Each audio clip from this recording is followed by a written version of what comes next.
Hello everyone and welcome to my channel. Today I'm so excited because I just bought my DJI Ronin SC. I really love this case because it's made of styrofoam but it looks like pelican. And it's really light so you can just carry them around anywhere you go.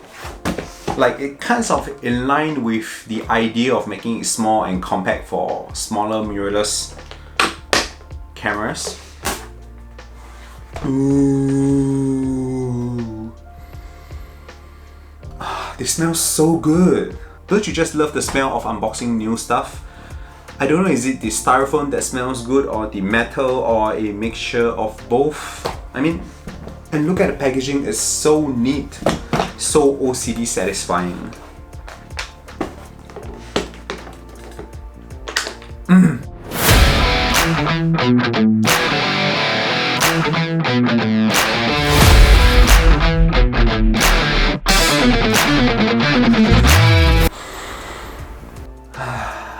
I just can't get enough of this smell. It's like they have a standard commercial perfume that they use that they spray on every single brand new product before they ship them out. It's like they have this spray and remember to spray this on all brand new equipments before we ship them out. This kind of little sprays whereby they could advertise and the tagline could be just to spray on anything and they will smell brand new. Speaking about new, today we're going to talk about how you can save money on your first photography equipment. Can I get a drum roll please? So, photography is not a cheap hobby, right? Like you have camera bodies, lenses, small lenses and even more lenses, tripod, battery, memory cards, camera bags, filters, dry cabin, cleaning kit. And are you sure you want to spend so much money on a hobby that you're not yet certain of? I mean, I'm pretty sure everyone can associate with this.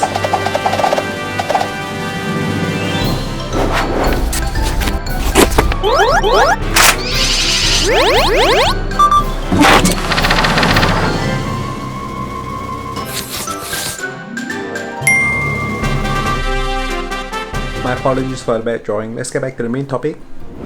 So in Singapore, we have an online forum called Club Snap. It is a forum whereby people discuss about camera gears, equipment, latest equipment again. But most importantly, and that is my favorite, we have a place called the Marketplace.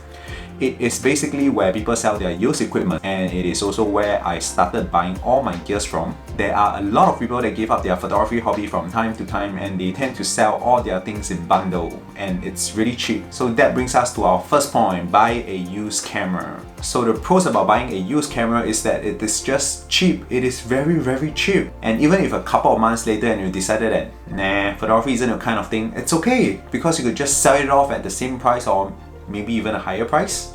But of course there are risks buying a used camera, so you really need to inspect the cameras and your equipment before you buy them. I have compiled a checklist on the things that you need to inspect carefully on right below and feel free to download them. I'll also set up a separate video to share with you how I inspect my equipments before I buy them. Next, we're going to talk about lenses. Yes, this lens.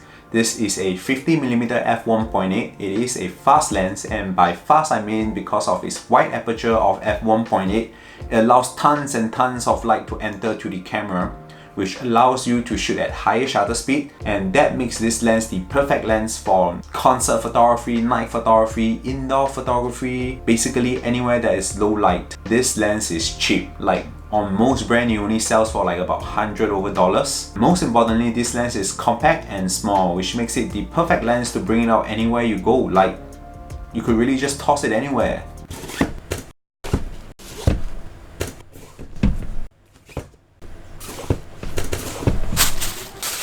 So if you haven't already owned this lens, I would highly recommend anyone to definitely get one of this lens. So if you just started photography, you could actually use this lens as a benchmark, like the focal length as a benchmark. So if it's too tight for you, you could go for 35, 28, 24, 20, 21, 16, 14 and so on and so forth. So why do I recommend prime lenses? Well, I personally find that prime lenses really restrict the perspective that you have, force you to think outside the box, which really helps to up your photography levels. And lastly, which is one of the most important factor, light.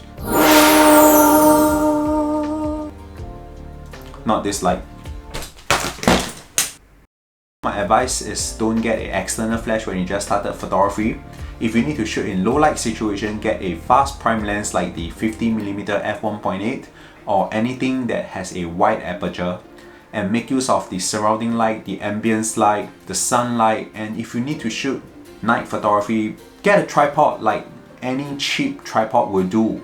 There's no need to really get an expensive tripod, because the more expensive tripods are that they usually have a better ball head, they are lighter in weight, they can handle trembles, absorb vibration, like when elephant runs on... Maybe not the elephant running tremble.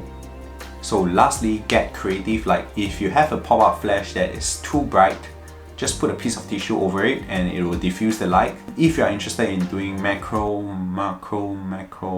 close-up photography, just use a magnifying glass and it helps. I do that when I just started photography as well. So that's all for today. Hit the like button and subscribe if you haven't already. And I'm going to play with my Ronin SC. See you guys next time.